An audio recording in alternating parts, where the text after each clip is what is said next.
the church has a responsibility to hold the teachers of the Scriptures to the standard of the Scriptures.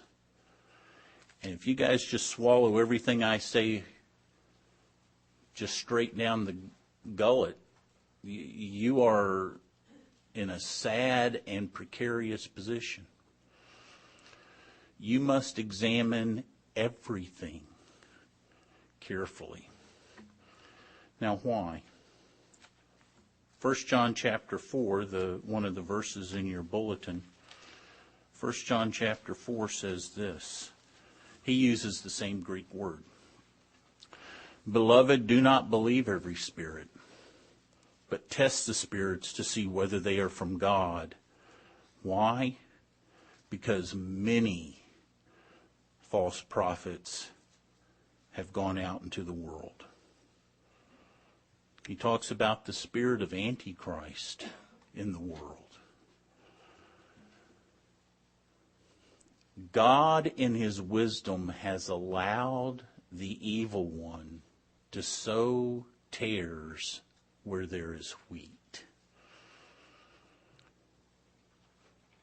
And therefore, it behooves the church of God to examine everything carefully. Many false prophets have gone out into the world.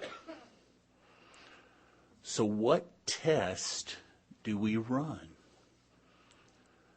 If we are to test the spirits, if we are to examine everything carefully so that we don't quench the spirit and don't despise prophetic utterance, and again, I don't think there's prophetic utterance today that there was in the days of Paul, but there's still the teaching and preaching ministry today. What is the test? In that same passage, 1 John chapter 4, verse 6, it says, we are from God. I don't think John is talking about the church when he says we. I am persuaded that John is talking about we, the apostles. We are from God. He who knows God listens to us. He who is not from God does not listen to us. What is the test to know whether someone is a false prophet or a true prophet? A false teacher or a true teacher? The Bible. The Bible is the test. It is the words of the prophets and the apostles.